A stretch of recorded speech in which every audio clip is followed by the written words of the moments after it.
Bismillahirrahmanirrahim. Assalamualaikum warahmatullahi wabarakatuh. Marhaban bikum fi hadhil maddah. Taib, teman-teman sekalian, izinkan saya memperkenalkan diri terlebih dahulu. Saya Sofi Khairani yang ingin membahas tentang pembelajaran bahasa Arab, yaitu nahwu dasar mengenai isim. Selanjutnya, sebelum kita masuk kepada materi pembahasan, di sini saya ingin menjelaskan definisi dari isim itu sendiri, yang mana dalam bahasa Arab al-ismu kullu kalimatin tadulu, setiap kata yang menunjukkan kepada jenis ala insanin seperti manusia, au hayawanin hewan, au nabatin tumbuh-tumbuhan, au jamadin seperti benda, au makanin tempat dan waktu, au sifatin seperti sifat, wa mujarradatin minaz zaman dan tidak terikat pada waktu. Nah, selanjutnya terdapat dua ciri-ciri dalam isim. Yang pertama ada tanda-tanda isim, dan yang kedua ada macam-macam isim. Nah, selanjutnya masuk kepada materi pembahasan, yang mana pertama kita akan membahas tanda-tanda isim. Jadi, tanda-tanda isim di sini terbagi menjadi 4. Yang pertama ada tanwin, yang kedua ada alif lam, yang ketiga jatuh setelah huruf jar, yang keempat ada makna benda. Pertama, saya akan menjelaskan tentang tanwin dari tanda-tanda isim. Saya mengambil satu contoh kalimat, yang mana di situ saya mengambil kitabun. Jadi, tanwin yang berada di huruf akhir kalimat itu menunjukkan tanda-tanda isim. Yang kedua, ada alif lam, yang mana contohnya di situ saya mengambil alkitabu. Jadi, kalimat yang dimasuki alif lam yang di awal kata itu menunjukkan dari tanda-tanda isim. Yang ketiga, ada jatuh setelah huruf jar. Ada banyak contoh huruf jar. Di sini saya mengambil satu contoh huruf jar, yaitu fi. Jadi, fil kitabi. Jadi, kitabinya itu tadi kata yang jatuh setelah huruf jar. Huruf jarnya itu tadi adalah fi. Jadi, itu termasuk dari tanda-tanda isim. Dan yang terakhir ada namanya makna benda. Jadi makna benda di sini itu adalah makna dari segala lafaz atau kalimat yang bukan merupakan kata kerja dan kata sambung. Nah, jadi kata sambung itu sendiri dalam bahasa Indonesia itu contohnya tuh seperti ini. Dan, atau, karena, sebelumnya. Sementara di dalam bahasa Arab kata sambung itu merupakan allazi, allati, allatani, haulai. Nah, jadi seperti itu. Selanjutnya saya akan membahas tentang macam-macam isim. Jadi di sini macam-macam isim itu terbagi menjadi 3.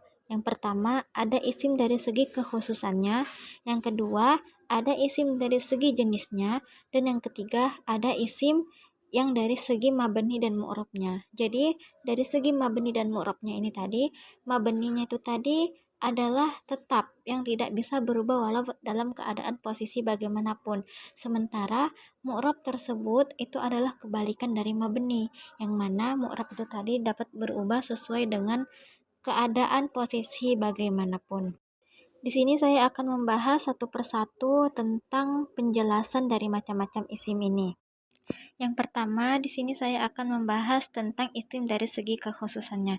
Isim dari segi kekhususannya terbagi menjadi 2. Yang pertama ada isim ma'rifah, dan yang kedua ada isim nakirah.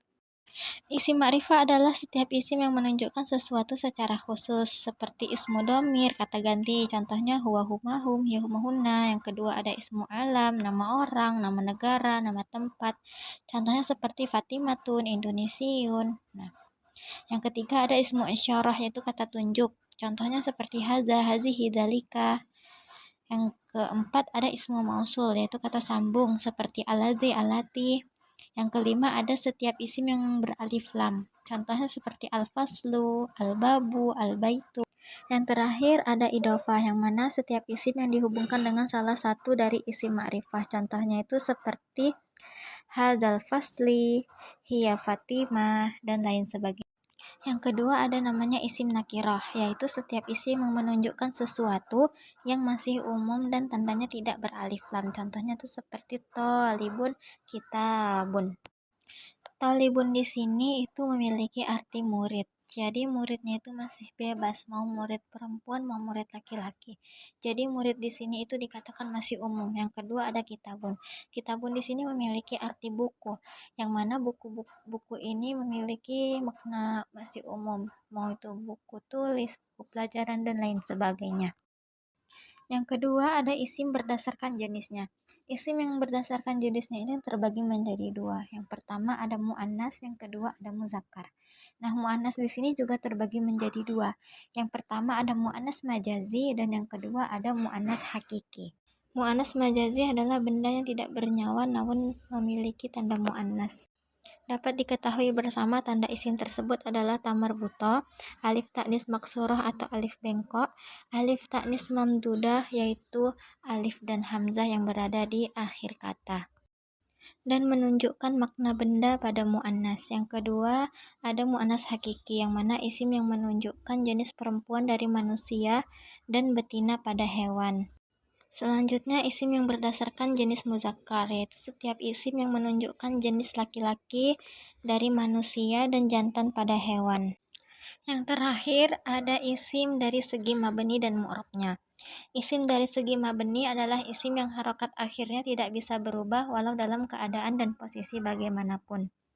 Contohnya seperti ismu domir, yaitu kata ganti, ismu alam, nama, ismu isyarah, kata tunjuk, ismu mausul, kata sambung, dan lain sebagainya. Selanjutnya, isim yang mu'rab adalah kebalikan dari isim yang mabni, yang mana isim yang mu'rab di sini adalah isim yang harokat akhirnya dapat berubah-ubah sesuai dengan keadaan dan posisi kalimat.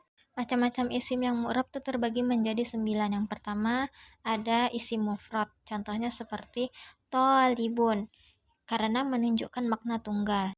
Yang kedua ada isim tasniyah karena menunjukkan makna dua dan berakhiran alif nun dan ya nun. Contohnya seperti tolibani atau tolibaini. Selanjutnya yang ketiga ada jamak muzakkar salim karena menunjukkan makna lebih dari dua laki-laki dan berakhiran waw nun dan ya nun. Contohnya seperti tolibuna atau tolibina.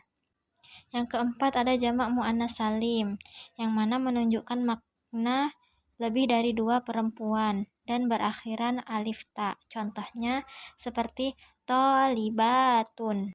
Yang kelima ada isim mangkus karena isim yang berakhiran ya dan sebelumnya adalah harokat kasroh. Yang keenam ada asmaul khamsah, yang mana asmaul khamsah ini ada 5, yaitu abuka, akhuka, fuka, hamuka, wazumalin. Yang ketujuh ada isim jamak taksir karena menunjukkan banyak makna dan berubah dari mufradnya. Contohnya tullabun. Yang kedelapan ada namanya isim ghairu munsharif, yang mana isim yang tidak boleh menerima tanwin. Contohnya tuh seperti Aisyatu. Dan yang terakhir ada isim maksur karena berakhiran alif dan sebelumnya berharokat fathah. Contohnya seperti al-fatah. Baiklah, itu tadi penjelasan singkat dari saya mengenai pembelajaran bahasa Arab, yaitu nahwu dasar tentang isim. Semoga bermanfaat untuk kalian semua. Syukran lakum, barakallahu fikum, wassalamualaikum warahmatullahi wabarakatuh.